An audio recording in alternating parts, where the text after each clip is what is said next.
Dans quelques secondes, vous allez découvrir les premières estimations. Quel message les Français ont-ils envoyé à la majorité présidentielle, mais aussi aux partis d'opposition?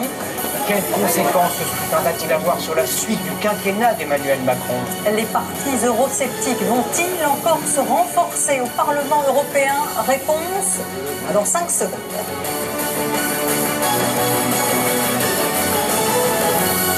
Il est 20h, vous avez...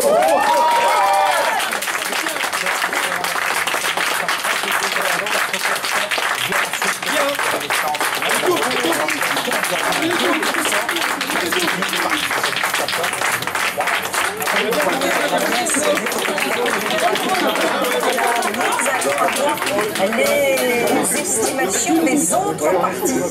Les autres partis qui arrivent ensuite, vous le voyez, en 4e position, la France Insoumise avec 8,3%, suivi des Républicains, 7%. Petite incertitude ensuite, puisque vous savez que la barre des 5% permet d'envoyer des élus à Bruxelles et à Strasbourg. Les écologistes semblent avoir franchi cette barre avec 5,6%, sort plus incertain. En revanche, pour la liste Reconquête de Marion Maréchal avec Zemmour, 5,1%. Alors vous le savez, ce vote européen est à la proportionnelle. La France envoie 81 députés à Bruxelles ou à Strasbourg. Traduisent en nombre de sièges, 8 sièges pour la France Insoumise, 13 pour la liste PS Place Publique, 5 pour les écologistes et 14 pour Renaissance.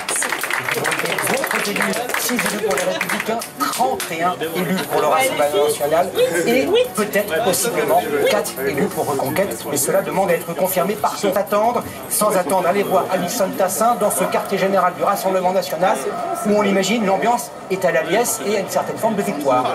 Oui, la joie est à la hauteur de ce score historique pour le Rassemblement national qui fait donc plus du double que celui du parti présidentiel, un plus haut pour un parti en France depuis 1984. Il y avait une incertitude, une inquiétude autour de la mobilisation pour Jordan Bardella. Cette inquiétude est donc infirmée ce soir.